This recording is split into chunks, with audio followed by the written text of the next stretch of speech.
Good evening, everybody. Welcome back to Spirits and Ghost Stories. I'm your host, Thomas Aarons. And Carly Bird. So this is our first live stream in a while, actually. It's been a while. A couple months, actually. It's been a while, but it's been a roller coaster. There's been a bunch of ups and downs with everything. And since we are checking the audio, Carly, could you say some words? I would like to apologize for not posting our podcast at our usual date, which is usually Thursdays every week, which means we typically record our podcast like Tuesday or Wednesday, and then Tommy does a little bit of edit magic to it, and we just didn't get around to it this week. Yeah. We've been Ladies and gentlemen, hustling. we failed. We made it 32 weeks in a row. So it's a weird thing because it hurts my heart. It's weird because we missed it, but then we're still down here doing it still. So it's like we're still doing it. Yeah, we getting missed it in before the week is over. Like if we got it in by like tomorrow, then I would be really disappointed with us because that starts a new week. Yeah. So it's weird because we did miss a week technically. It's like, to me, it hurt this week a lot that we missed a week. Yeah. And the fact is you did really well on a diet. I know. And then and then you have like one binge week and you feel guilty about it. But then you're back on the diet, but you still feel bad about it. You know what I mean? So, but hey, a lot of great things have happened. We are at over 50 subs on our YouTube channel. And 3,000 downloads. 3,000 downloads. We made 3,000 downloads. Right now, we are averaging 90 downloads per episode, which is insane. Crazy. I didn't even know that. It's freaking... I don't pay attention to those stats.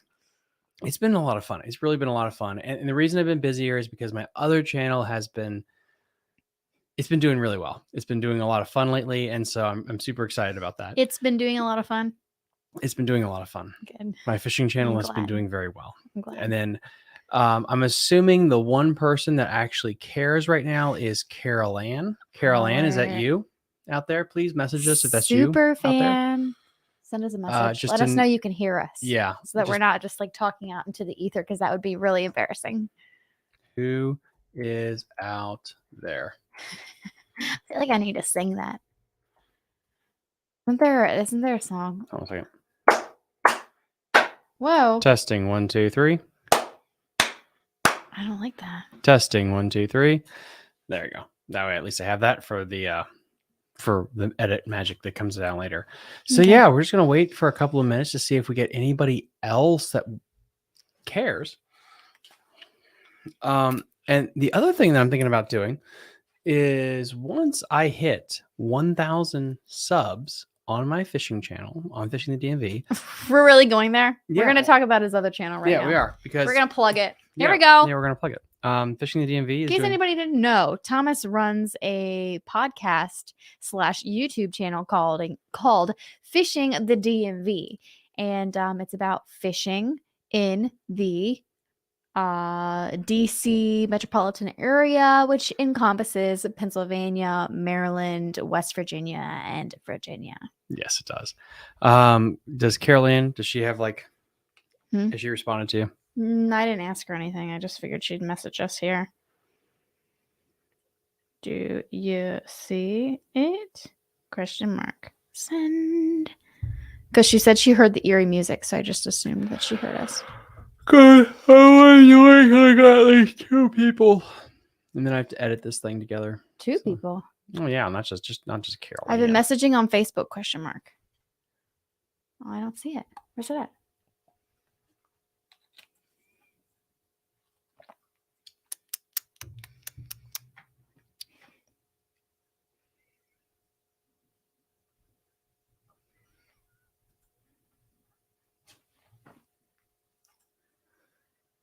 Why is it not working? We can't see our fans' messages, Tom.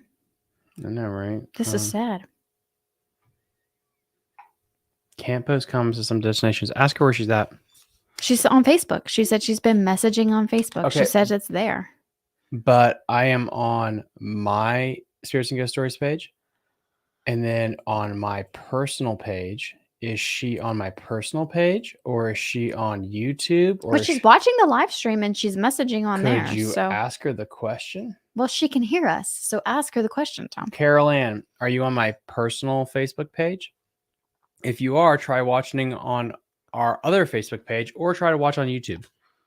Can I send her the link to our other YouTube page? You want me to send her the link to the Spirits and Ghost Stories actual page? Hold on. No, send it to Fishing DMV. You want me to send her the link to the Spirits and Ghost Stories actual page? Hold on. No, send it to Fishing DMV. You want me to send her the link to the Spirits and Ghost Stories?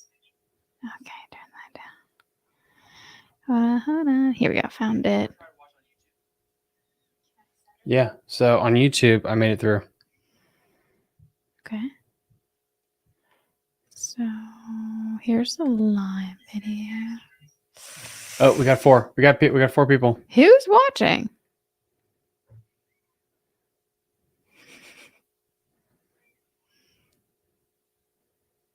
Copy link. Nolan Porter is watching. Oh my God, I have my fishing people watching. Whoa! Yeah, Your fishing people Facebook are is now watching? yeah, Facebook's now working. I don't know what's going on. All right, I just sent Carol Ann the video. I'm sorry, the link to our Spirits and Ghost Stories page. Maybe if she messaged us there, we can see it. And actually, don't know why we Carly, can't see I know it. what to do. Put up your Facebook On my on your phone. On that, yeah.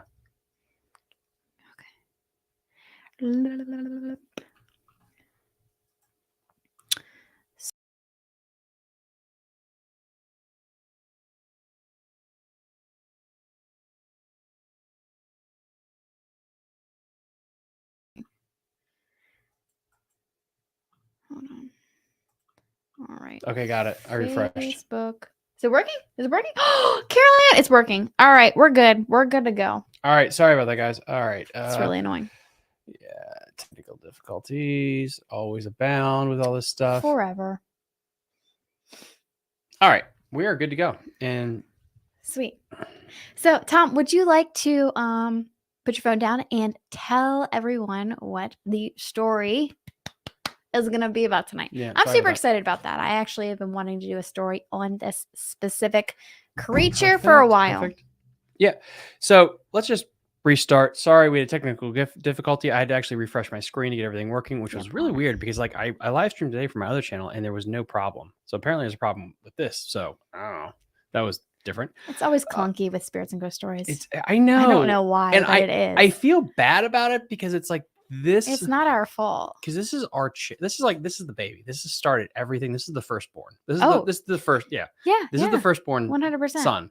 And I feel bad because of like, you feel like shit because It kind of has to take all the hits. yes. Yeah. Thank you. And Right. then like Fishing the DMV is like You've got the growing pains here and you suffer through that. And then you kind of just like everything you've learned, you just apply to Fishing the DMV. exactly. Yep, exactly. Right.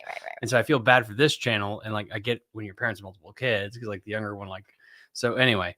It's okay. It's okay. Yeah, that's a weird thing. So no, I love all my siblings. That's not what I meant. But the point is, anyway, so getting to it a little bit more. Yeah, no, we have a really cool story tonight. We missed earlier episodes. We missed this week. This is the first week we've missed in over how many weeks, Carly? 32. 32 weeks. It's been Yeah. insane. We've gone 32 weeks straight with Yeah. doing this. I And the know. same thing with Fishing the DMV. I've not missed a single week ever since we did it. And so like in of itself, guys, that to us is our accomplishment.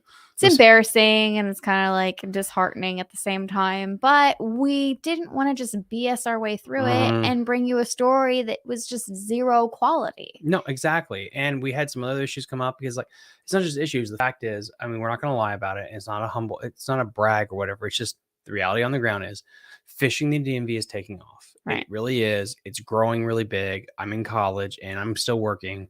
Right. And that's the one that's probably making money right now. So I have to put more time into that and it sucks. And hopefully we can get this to the point that we can get it monetized too. Yeah. And we can get some help.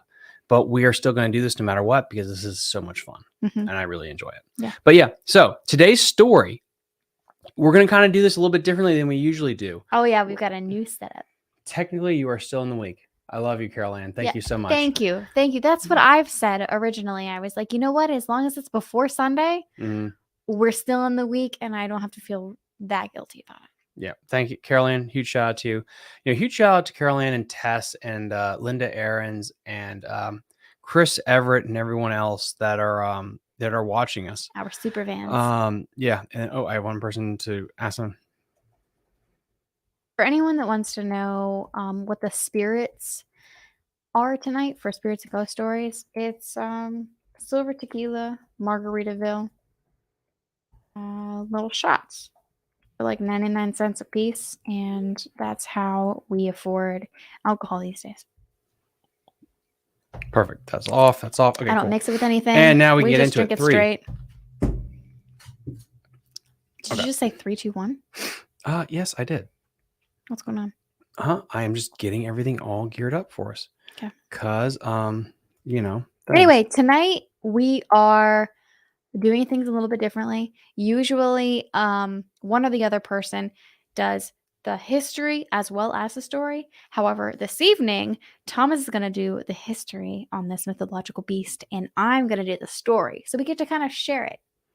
Yeah, we do. And I think this was really a smart idea because you're a fantastic storyteller and we're really playing to our strengths.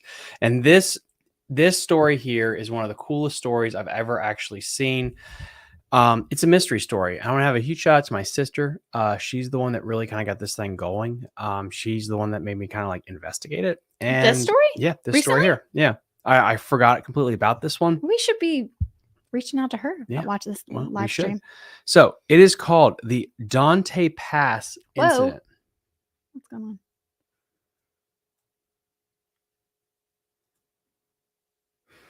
What's going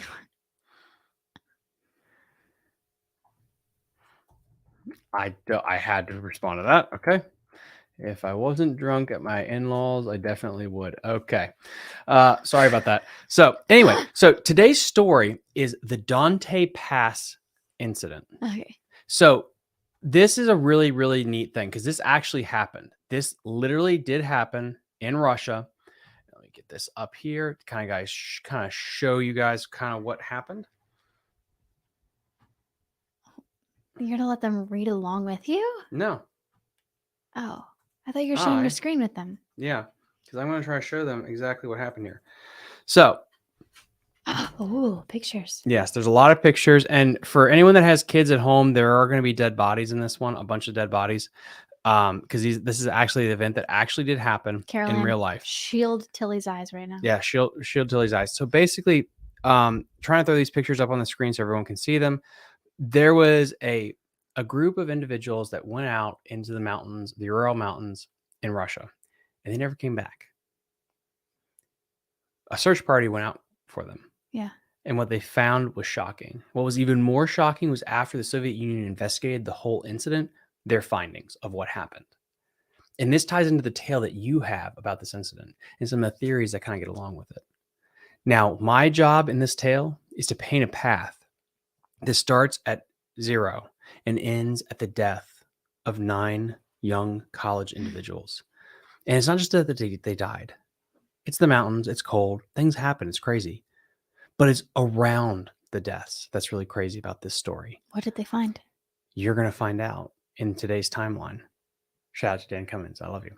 But the fact is, this is really like Amityville, where it's like this happened and there's actually government data, whether it was like Amityville where the cops came in and like, we don't know what happened. Yeah. This is an investigation journal here.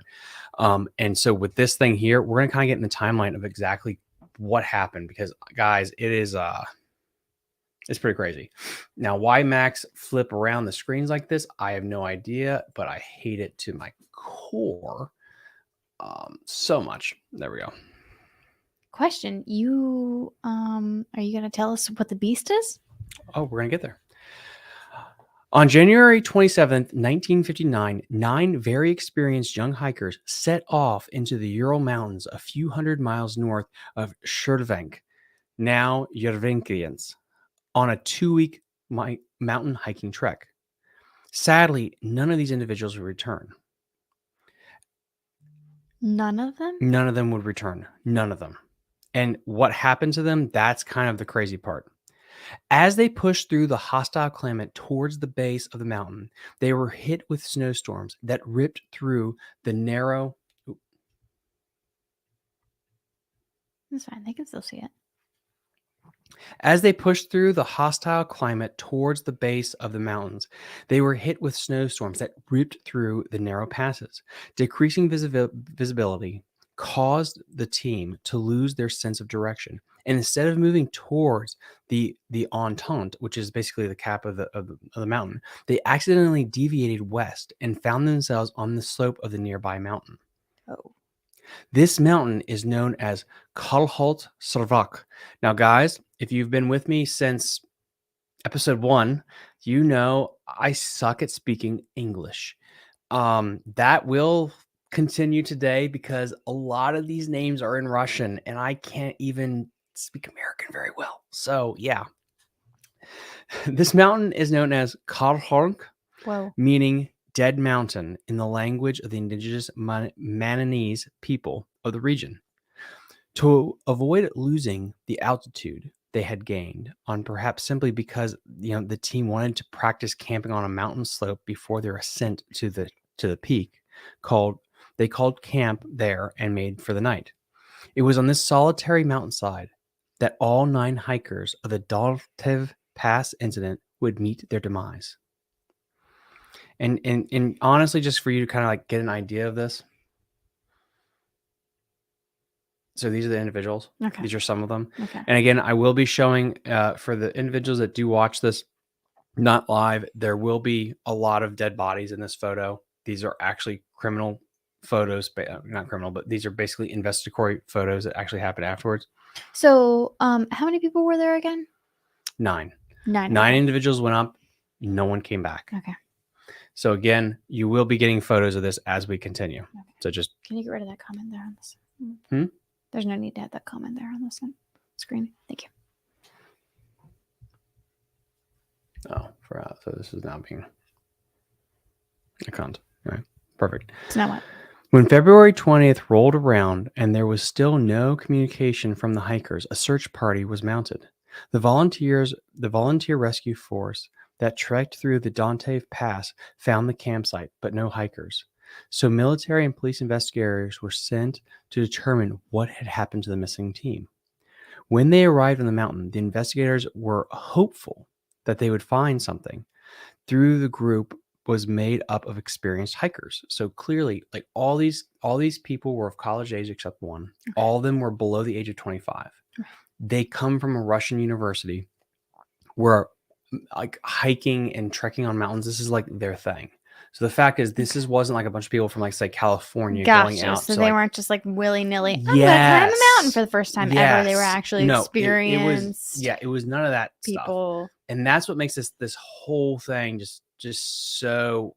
Listen, and they were all experienced, so they should have been able to like work together to get through it. But then none of them came back. No, none of them came back, and that's what's just so crazy about this. So when they arrived on the mountain, the investigators were hopeful that because the group was made up of exceptional hikers and mountaineers, the route they had chosen was remarkably difficult. But there was still hope that there would still be signs of life. The accident on these tricky mountain trails were really dangerous, but they still had faith. When the hikers, having been missing for so long, investigators expected to find an open and shut case of a stereotypical hypothermia, avalanche, something like that is what they kind of really were expecting. Right. Some kind of natural disaster. They were partially correct, though. They found bodies, all right. But it was the state that they found the bodies in that brought in the force of the Soviet Union government to shield what had happened. And a cover-up was started. Oh, no. The state in which the bodies were found only raised more questions. Starting on February 26th, the discovery of the bodies opened up the true mystery of the Dyatlov Pass incident that continues to this day in 2022. Investigators of Dyatlov Pass stumbled upon a shocking scene.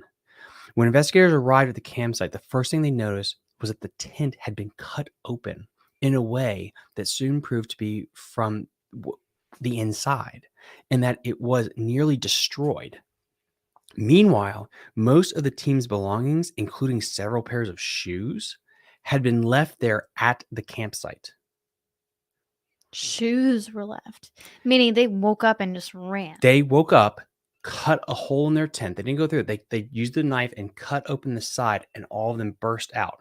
This is in December. This is February in Russia. It's cold as shit. So the coldest part of the year.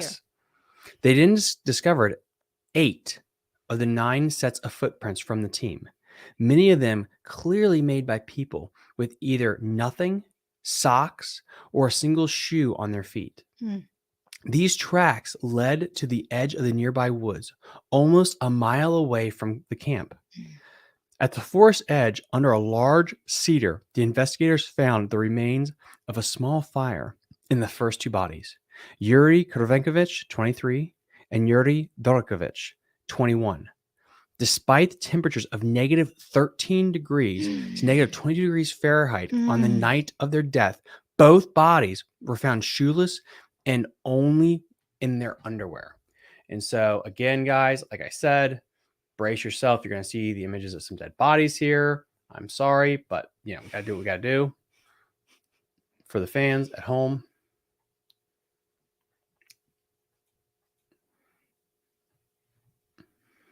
Can you zoom in? Yep, I can zoom in.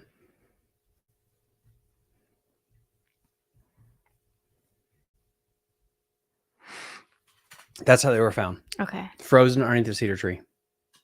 Okay. No idea what happened. And they did they look like they died of hypothermia? Mm-mm. No. They at the time they didn't know why they died. Okay. Now, like at the time they didn't know they died of hypothermia. Okay. Now they do.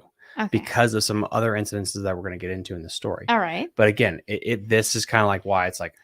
So these are the first 2 bodies that they found. These are the first 2 bodies that they found. And they do some research on him. Okay. Mm-hmm. Okay. Makes sense? Yeah. Okay. Then so what? these are the first 2 bodies that we're going to be talking about here. Mm-hmm. They then found the next 3 bodies, those of Dyatlov Sendiaya Korovich, she was 22, and Roster Shlandia, I'm sorry, I'm trying my best, 23, who died on their way back to the camp from the cedar tree. Okay. They died on their way back to camp. Frozen, absolutely solid. But again, the idea that, okay, this is what you have to understand. They were all in the camp. These are all experienced hikers. Mm-hmm. There was no avalanche. Right. Right. They cut their way out of the tent. Yeah. And then just ran panic. for a mile, then lit a fire. Then they all separated. They were all cognitive, apparently. Some of them didn't. They were all cognitive. Yeah. This is what was so weird about this thing. Like, where were the drugs? What drugs were involved here? I don't think any. And this is kind of where it's going to get really, really crazy. Okay. So, get my place. Right. While the circumstances were odd, investigators found that the cause of their death were clear. All the hikers, up to this point, they said, had perished from hypothermia. Okay. Their bodies showed no indication of severe external damage beyond what had inflicted by the cold. However, that wasn't the case for all the bodies. Oh, okay. Yeah. What about the others? So the remaining hikers were found in a ravine near a shelter they attempted to carve out of the snow. Niki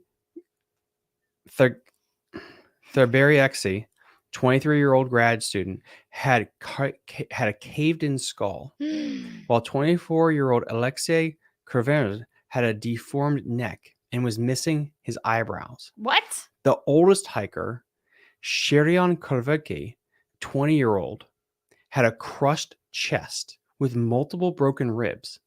Both were missing their eyes, and Lydian was missing her tongue. What? 6 of these group members died of hypothermia. They know that. 3 of them died from fatal injuries from their bodies, a contusion, like being crushed or being attacked. That was not even the weirdest part.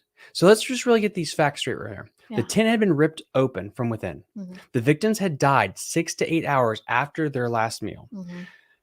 The camp, all from the camp, traces from the camp show that all the group members left the campsite of their own accord. They all broke out of their tent, mm-hmm. were cognitive, left the tent in groups, completely naked for some reason, and then died. Right. Some of them from hypothermia, but some of them died from fatal injuries. And one of them died from something quite interesting.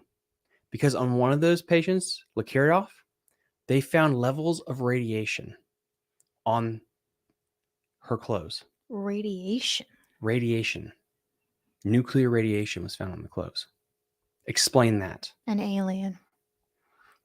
To dispose of the theory of an attack of the indigenous Mayan people, stated that the fatal injuries of the 3 bodies could not have been caused by human beings because the force of the blows had been so strong and no soft tissue had been damaged at the same time.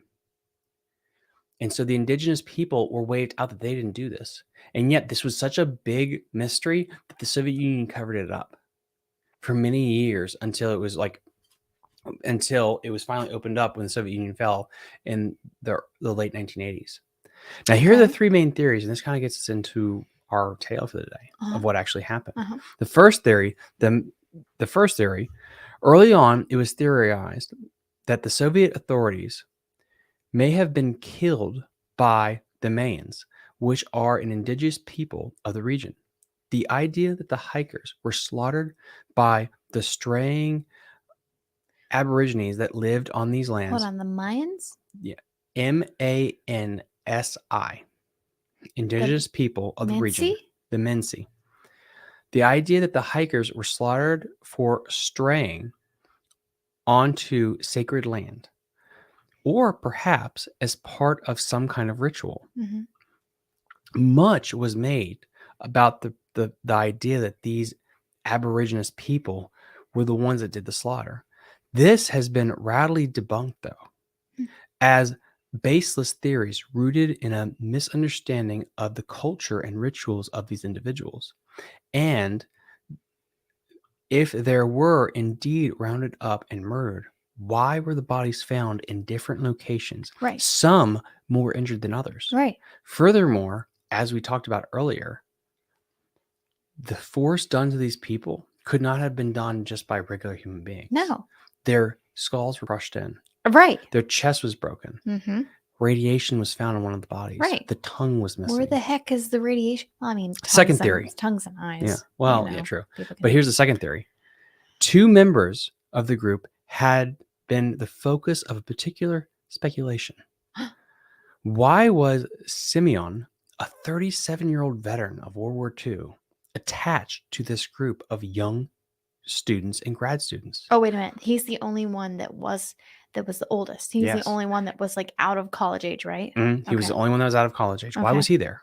Right. Furthermore, it is significant that a few years earlier, Yuri Krivonsky helped clear up a radioactive leak at a secret Soviet Union facility, an incident which has since been compared to the Chernobyl disaster. According to one theory, these 2 individuals were working for the KGB and had joined the Dvyansk Trek to be I'm trying so hard with these words. You got it, baby. Joined the Dvyansk Trek to prevent a CIA agent in the Ural Mountains from uncovering a Soviet Union plot. Okay. While handling over radioactive materials and fake nuclear tests, the Russians were supposed to take photos of the American agents. The theory goes that the CIA men got wise to what was going on, leading to a fight breaking out and the eventual massacre of everyone in the party. Those are the 2 primary theories as to what happened. But there is a third. Okay. And this gets into our today's tale, because this is the one that the natives pitch, which is that of the Yeti. The idea that the group was killed by a Yeti, a few pieces of dubious evidence is around that makes sense. The first is a photo taken by one of the doomed hikers, which shows a dark humanoid figure seemingly shrunk behind a tree. But was this a fearsome figure from a time long ago, or simply a blurred image of another hiker? The second item is cited by the indigenous people that talk about the demons of the mountain that have frightened many hunters away during the spring and summer months. These are the 2. This is the biggest theory about what happened. And this kind of gets us into today's tale. So first off, before we get into your story, what do you think about all that? I think that's crazy. And I'm not really sure where the Yeti ties into radioactivity. Well, I think it's the fact that like it's like so like example here, like here's another body Mm-hmm. that was found. And again, It's really hard to see.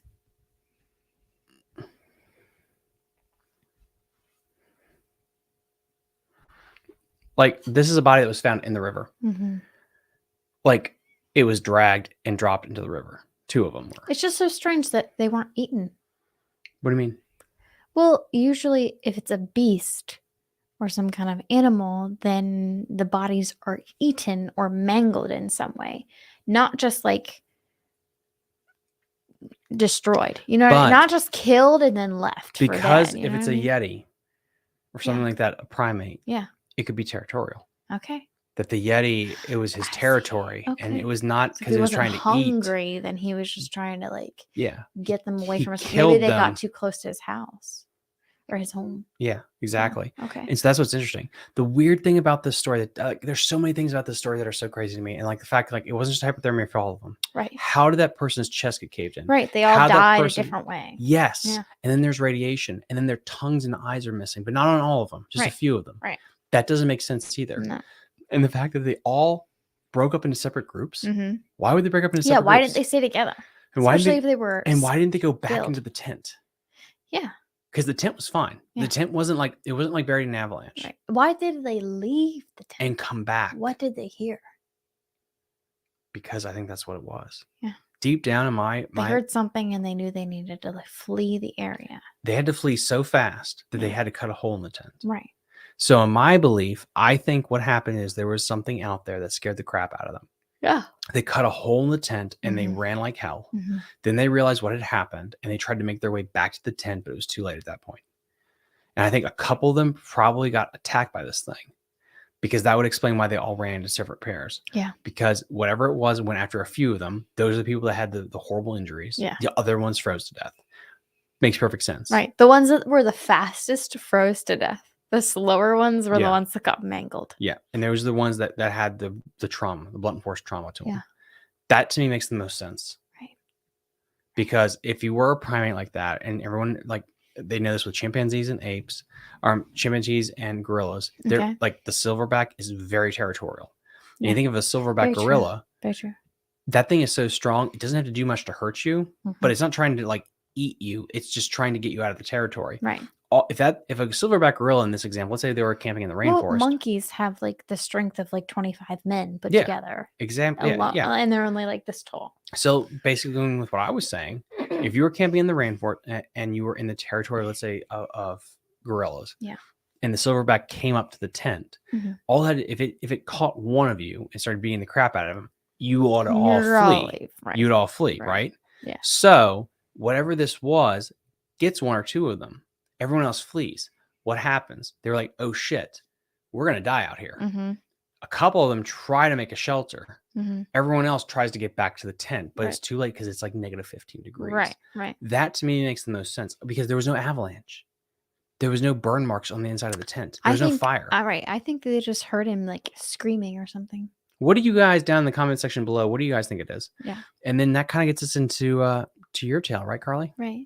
So while I start reading this, do you mind pulling up some pictures maybe of what you think the Yeti looks like? Absolutely. I would really like some visuals on what we think the Yeti looks like. I think you say primate, so obviously we're thinking like a gorilla shaped. Well, that's what beast. like a Bigfoot or a Sasquatch or Right. But also like the abominable snowman is also very similar to the Yeti. So because it is the Yeti. Yes. We'll get to my story, which is shockingly titled The Yeti. And here we go. I was hardly known as being a courageous man. So you could imagine my surprise when my master, who I was currently working under for a fair amount of wage, stood up from his black leather couch and announced to the whole room, "Grab your things, Charles. We shall be embarking upon an expedition." Just following a somewhat aged documentary about Mount Everest and the local legends of a terrible beast, the Yeti, which wandered the mountain. Erwin Baker had always had a fascination with the unknown. Huh? Did you see it? Did you find it? Yeah, start over. Start over? Okay. Just because we have to actually send this out in an audio version, and there's only 2 people Sorry, listening. everyone who's listening. We're going to have to start over because Tommy said so. All right. Say time now for the tale. Time now for the tale of the Yeti. I was hardly known as a courageous man, so you could imagine my surprise when my master, who I was currently working under for a fair amount of wage, stood up from his black leather couch and announced to the whole room, "Grab your things, Charles. We shall be embarking upon an expedition." Just below, just following a somewhat aged documentary about Mount Everest and the local legends of a terrible beast, the Yeti, which wandered the mountain. Erwin Baker had always had a fascination with the unknown. As his valet, I was inclined to listen to his frequent ramblings of the occult and supernatural, and occasionally even partake in the occasional ritual that he claimed would grant immortality or some other fanciful enhancement. Perhaps it was because he was so rich that life just didn't hold its element of surprise as much any longer, and this was just one of its many attempts to stave off boredom. Either way, I do not claim to know, and soon we had traveled from London to Rome, Rome to Turkey, and finally the long journey from Turkey to Nepal. Nepal was a freezing place, might I say. The air was thin, and locals were more than happy to relieve us of a few pounds in exchange for supplies for our rather impromptu expedition. We had gathered a team of rough and ready sort, and our guide, who went by the name of Lawrence Fisher, had vexed me from the very beginning. He bore a greasy black handlebar mustache and a head of similar colored hair, and carried himself as if he was a prince. My master and I must have shared the same loathing, but he had claimed to have made it to the top and down 5 different times. Lawrence also claimed to have made arrangements, and after staying in Nepal for a night, we began our trip to the base of the great mountain via bus. My master was a little upset at its condition. It was rusty and worn, and rattled us every time we encountered a slight bump in the road, but he managed to at least prevent other passengers from coming aboard and mucking up the trip more than it already was. The trip to the mountain lasted 2 days, and as I stared blankly out the window and into the hilly surroundings, I couldn't help but feel some apprehension about going on such a journey. Of course, I didn't really believe that Yetis existed, and all the different rituals my master had made me do ended in failure. But even so, these lands had a sort of mysticism about them, something distinctly unknown. We arrived at the base of the mountain about noon, and when we pulled up to a small lake by the name of Imja, we saw an old run-down shack beside it. Lawrence led the group to the shack. This crusty older man was inside the foul-smelling place who communicated only in sign language. Lawrence translated the various signs to something like footsteps in the middle, look for caves. I thought my master would be upset at such vague news, but he gave the man a thankful nod, to my surprise, and said, "Gentlemen, we have our course." Everyone present shared my surprise as he walked off back to the parked bus, but a few mumbles and shrugs were exchanged, and from there we moved on. Yet another 3 hours later, we reached a different part of the mountain, and the bus drove away this time. "Lead the way, Mr. Fisher," spoke my master with a cheerful voice, and we were on our way up. At this point, the air was dry, but not as cold as you may imagine. Sure, it was quite frigid, but the weather was quite bearable with all the coats and layers we wore. I suppose the best thing I could say about our expedition was the beautiful surroundings, with massive valleys of green and incredible views of the nearby landscape. The mountain loomed farther than we could see, and the snow underneath our feet was crunchy.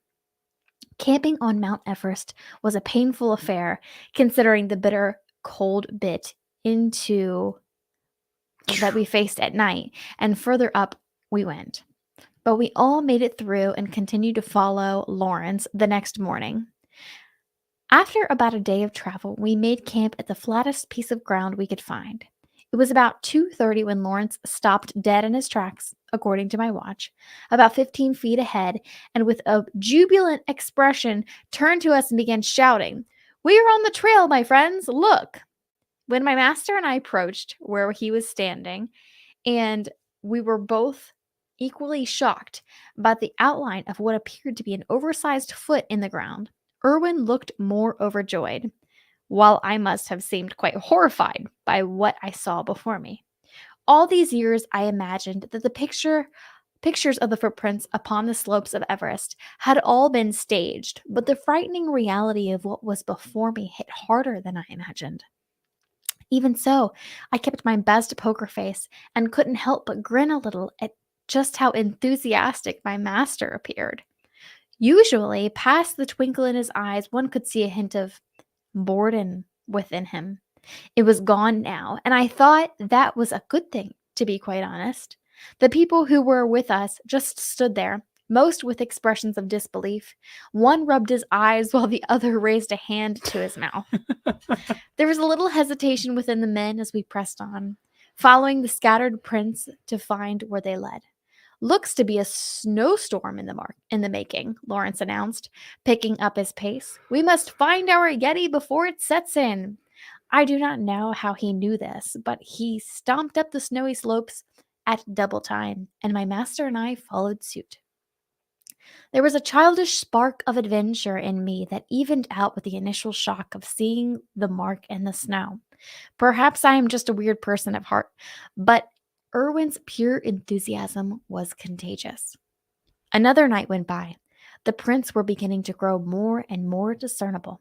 At first, the outline was very faint, but the marks were clearer as we continued our progress up the mountain.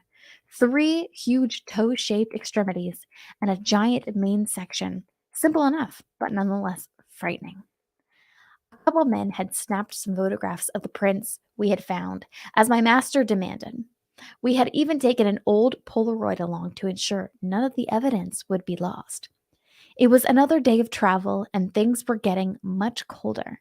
The air was starting to become more thin, but we still pressed on. Flurries were falling from the slightly darkened sky now as we walked, but we were hardly enough to cover up the trails or footprints. That night, we made a camp. A boy named Anoki, who was a native of the region, approached me in my tent with a grave expression on his youthful face. "Why does your master wish to find the Yeti?" he asked. "Mr. Irwin is a man of variety," I replied, in a proud manner. "He wishes to be the first to find the Yeti and prove it exists." Anoki just stared at me blankly for a while. "I did not think that we would find Yeti. I will be leaving tomorrow. You should do the same." And with those ominous lines, he ducked out of my tent and left me there to ponder. The next morning, he was nowhere to be found, and a little of our supplies had gone missing. My master didn't hold it against him, bless his soul, and acted as though nothing even happened. A few rumors flew around here and there about why Anoki had left, but soon the rest of us forgot about him and we were on our way again. Today was the day we found where our footprints led to. It was just 8 in the morning when we stumbled across the gaping maw of a cave in the distance. Sure enough, the prints went right to it. We had all gathered at the entrance and stared into the murky abyss and with apprehension. Even Lawrence didn't have his usual confident look on his face anymore. The atmosphere was silent and awkward for a time before I spoke up. I know it was completely uncharacteristic of me, but my curiosity. I know that word. I know. Good job, baby. Curiosity about what was inside the cave had piqued my interest. "I shall go in first." Everyone looked at me and nodded in a grateful way, including my master, who also appeared a little proud. For a time, I swung my arms and cleared my throat in preparation, looking around at the expectant stares around me as I took a step forward. "I will be going in now," I restated, slowly taking a step forward and letting the darkness. Balls. I'll tell him now. I know. You're not paying me for this. Crazy. And the cave engulfed me. Thankfully, we were equipped with heavy-duty flashlights for such a circumstance, and as I entered, I turned mine on. As I progressed through it, the whole cave lit up in brilliant pale yellow. There wasn't the usual dripping of water one would expect to hear within a cave, considering any water was probably frozen in these conditions. The tunnel snaked around a bit, forcing me through a section of left and right turns very rigidly. While the walls were actually considerably close to each other, Hmm. the ceiling was almost higher than I could see upwards. The cave continued on a further before terminating in one giant cavern ahead. The ceiling was far closer to the ground here, but whitish blue ice had crept into the walls and ceiling for some odd reason until it all but covered the whole area. It was quite strange, I thought, considering I had seen no such thing within the tunnel area. Even stranger, there was no need for my light here, because the roof of the cave had a jagged hole within it that let the light of the sun cascade through the ice formations nearby. Hundreds of miniature icicles hung from the intact part of the roof, but what took my breath away was the sight of a half skeleton hanging upside down with the skull and bones of its upper body scattered haphazardly on the freezing floor below. Get the fuck out of there. I put my hand to my mouth, and now it was not only the cold that sent a chill down my spine.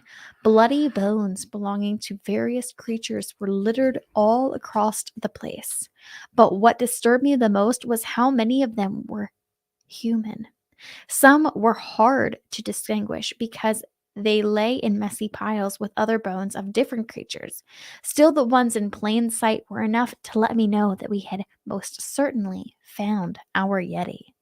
My heart nearly stopped as my eyes slowly looked over the rest of the cave, but to my immense relief, the beast must not have been at home at the moment.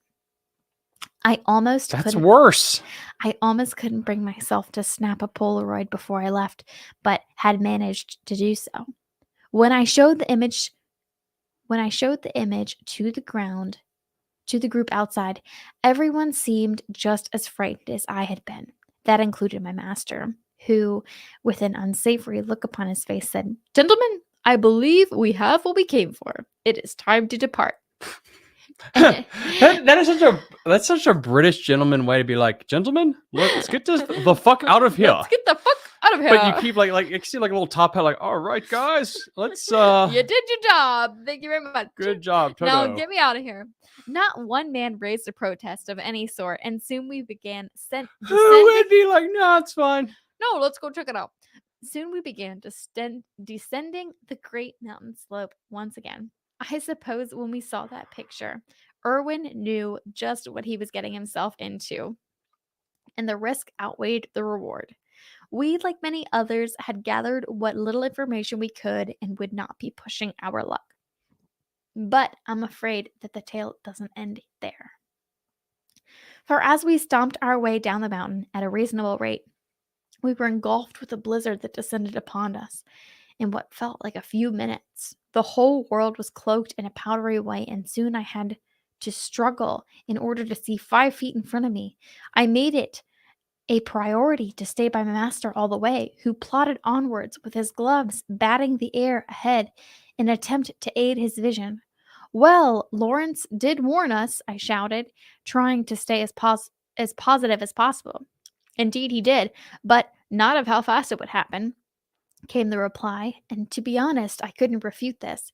It had been about an hour of incessant walking, and I was sure we must have lost some men by this point.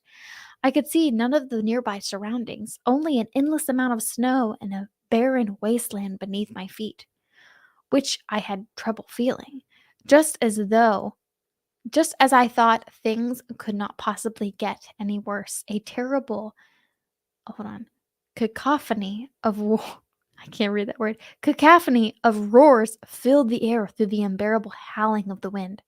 The noise was so loud that the ground underneath our feet shook as it was about to give way, and I fell face first into the snow. The frozen liquid stung my already chilled flesh, but I rose back to my feet in order to join my master once again. The scream sounded unearthly. It is hard to describe, but I would liken it to the sound of 1,000 lions roaring at once, mixed with the cries of 100 children. Back to back. Everyone get back to back right fucking now. Yep, let's go. Hold Don't. hands. Yeah. Chain. Yeah. Like, Chain together. honestly, like this is not you separate out and disperse. No. Like, No. get back to Everybody back. get together.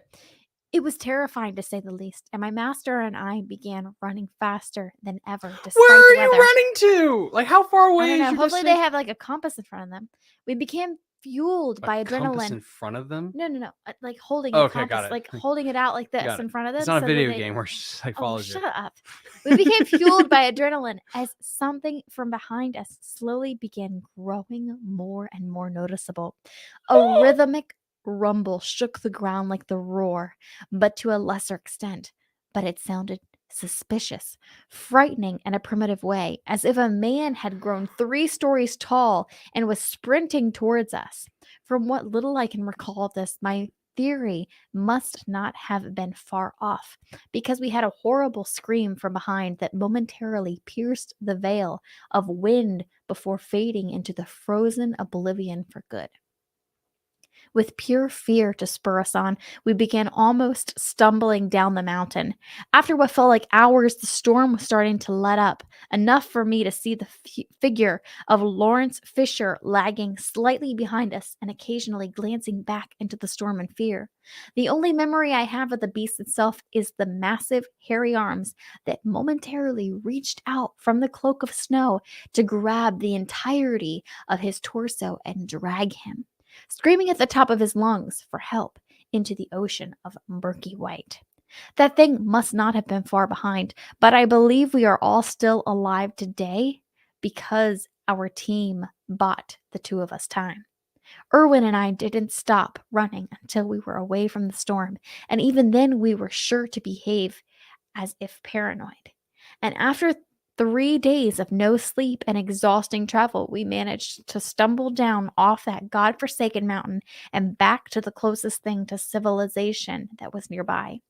Beside my master and I, only one man made it off that mountain alive, and it was the boy Anoki, who we actually ended up meeting on the way down. He had been traveling at a much slower pace, you see, and was more than happy to share the food he had taken with us. Son of a bitch. Water wasn't exactly much of a problem, though, as you may imagine. The 3 of us made our way back to the village. After exchanging our horrifying tale and after thanking the boy, we booked a flight back to Turkey. I am recording our story, and make of it what you will, but please, if you value your life, do not visit Mount Everest for something lurking there amongst its frozen slopes. I am waiting and hunting its prey, something that is truly horrifying. And that was the tale of the Yeti. I like how the snow almost became like the ocean. Like how like a shark fin will like break the water, and then like it'll like you'll see the shark Because fin it was for a second. storm.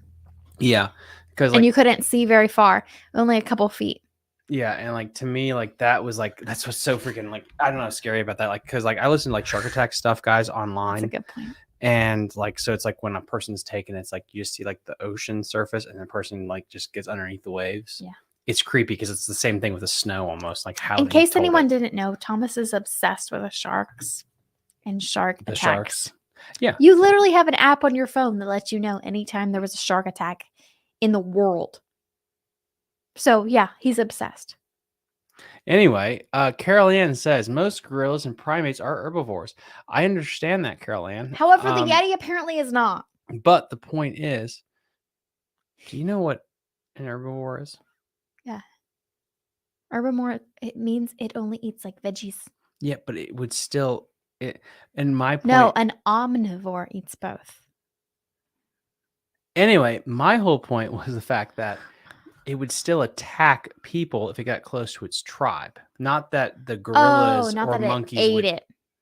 not that the gorillas or monkeys would eat the people, but just the fact that they would kill them if it got close to like, its group, and it would protect it. Right. The same thing, like a wild stallion would do the same thing. Like they're not kapaushkas, but they would still, Remington would still protect his mares from you. So that's what I'm Lord. saying. Oh, But that Lord. right there, that was a freaky story. That was really scary.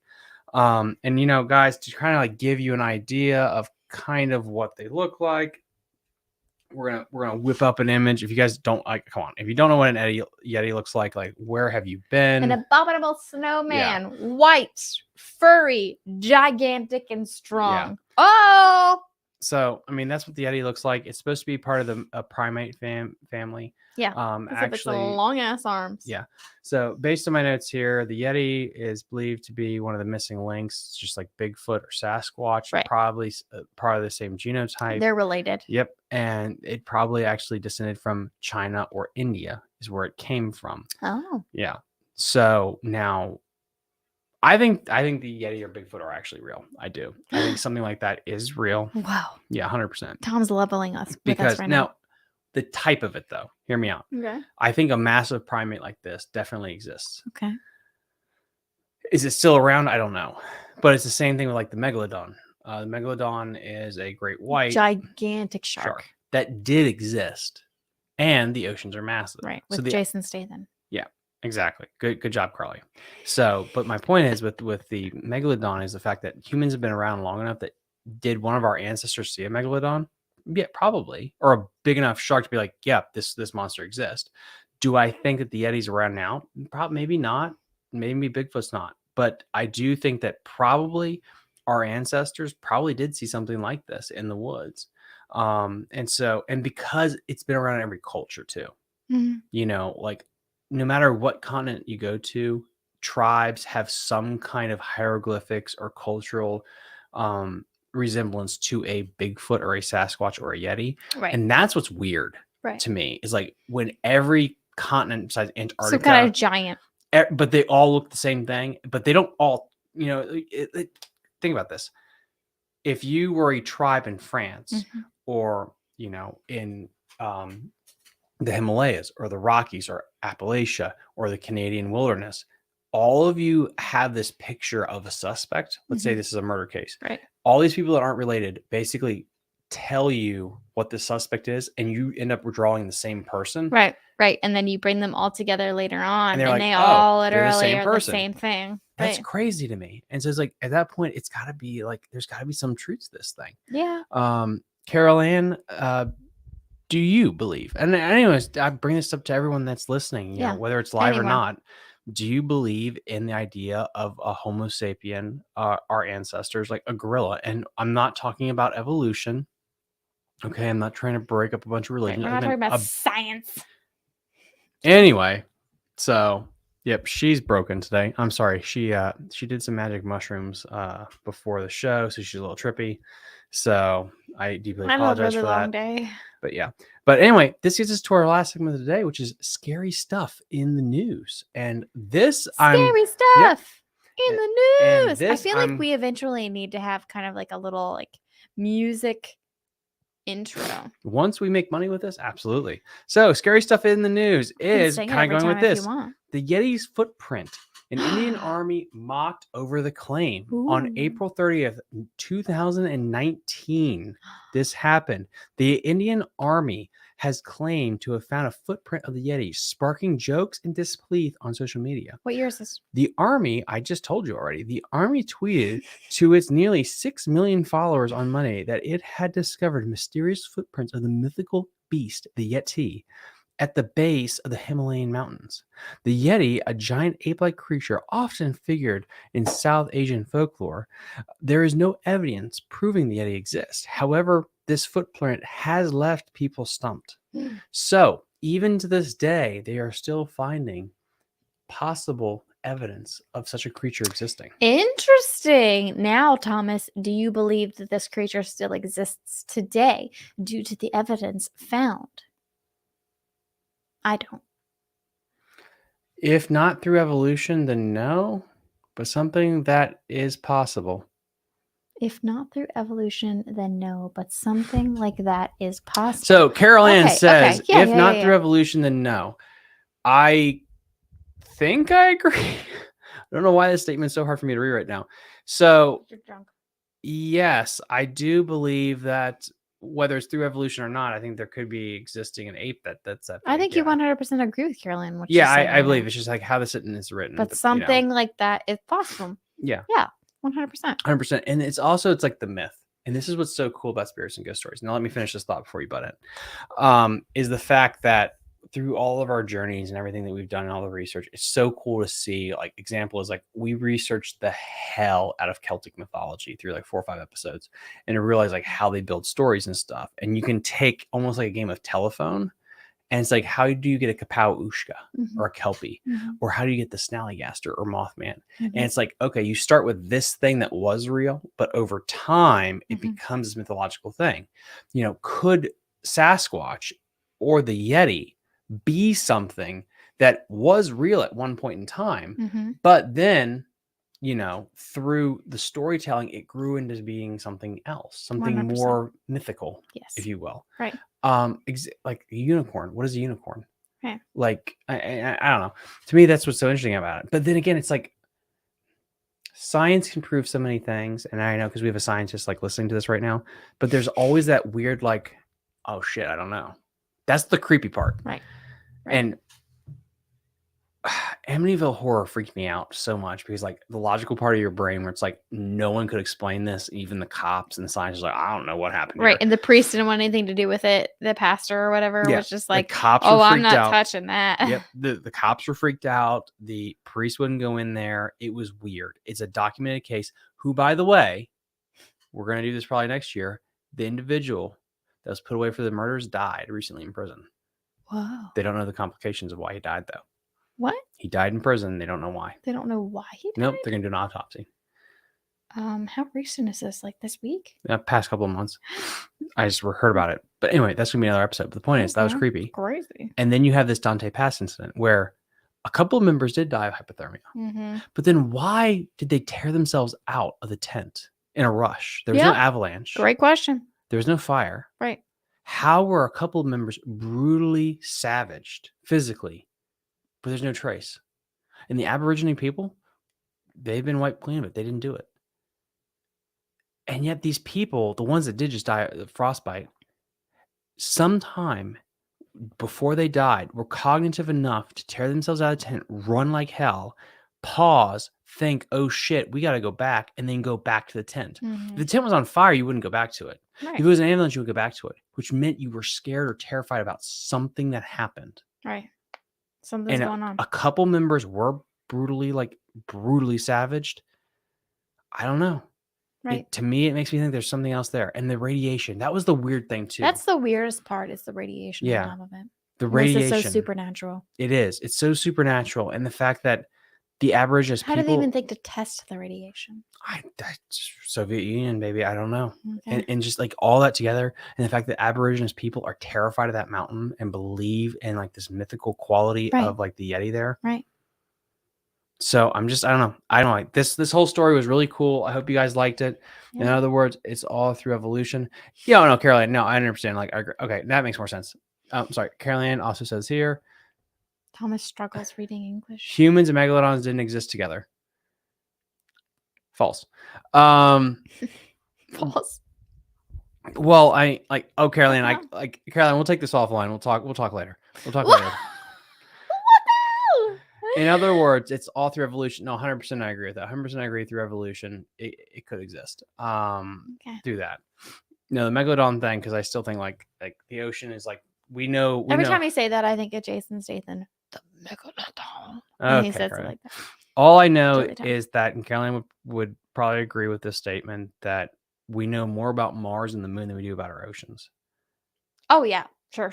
And the fact is, I do love how scientists were so freaking sure about like, did you know great white sharks cannot get over 20 feet? They can't get over 20 feet. Well, scientists have found 3 great whites now that are over 22 feet long. So it's like, well, you fucked that up. So, and the idea of like animals like this can't grow any bigger. Why would they limit them? Anyway, the point is to say like, you're right. Did humans and megalodons probably exist together? Probably not. But maybe a megalodon didn't exist, but it was a gigantic great white. Because you're right. Yeah. But again, I'm talking about Do not those like gigantic great whites still exist? whole different topic. But Probably. spoilers, we are doing a shark attack episode because I have a lot of fun stories that we're going to talk about there that is love graphic sharks. and dark. But this was episode 33. Yep. We're over 8 months. Again, I do apologize that we kind of messed up on a week. I really do. I'm really sorry about that. But yeah, I think we're back into it now. We're back into the groove. Yeah. And then next week we have a really cool story. I'm going to hint at this now. It's about the woods. It's about the forest. It's called The Red Eyes. That's all. It's That's just all the red I was eyes. gonna say. All right. Because it's very interesting. Oh, and then we have a bonus episode coming out next week too. It's a short episode because I cannot find a lot of stories about it. I Okay. tried really hard this past week. This I'm going to give a bunch away because this is going to be just a bonus episode that we do because it'll probably be like 20 minutes wrong. All right. It's the bird of Ukraine because Ukraine is the thing going on right now. It is the black bird of Chernobyl. Right. It goes with the whole Mothman mythology. Oh. I tried so hard this past week to find information and a nice story about it. Couldn't find anything. But I thought we'd go through the history and timeline. So what we'll probably do is we're going to record that separate, probably just before we do our other recording, and then we'll just like launch that too as a little bonus thing because like it's cool information. I don't know where to put it, but there's no story. So it's like we basically talk for about 10 minutes about it and then it's done. So I think we'll just launch as a little bonus thing and then be done with it. But yeah, the black bird of Chernobyl, it's a harbinger of death. And that is based off of the harbinger of death is actually based off of the Celtic mythology about these things that would actually present death coming. I love which was in the form of the banshee. The banshee. Woo-hoo, so smart. And then from that mythology that came over to the United States is where Mothman came from. But also that spread, that Celts, remember how I said they were in Germany? Yeah. And in that Ural area, that's also in the Ukraine area. And so that Celtic mythology of a harbinger of doom. So when Chernobyl happened, people saw this winged dark bird that somehow, like coincidentally, came around when the reactors blew. Mothman. Just like Mothman, where the bridge gave and all those people died. Right. So it's very interesting how there's a connection there that they've been seen. And like the shape of this creature is kind of like the same thing. Yeah. Interesting, right? Yeah. No story that we have, but I want to talk about the timeline about the black bird of Ukraine just because of what's going on. All so right. I think that'd be kind of cool as a little like bonus. Wrap it so up. Anyway, guys, thank you so much. My name is Thomas Aarons. I'm Carly Bird. This is Spirits and Ghost Stories, episode 33. Bye. Bye.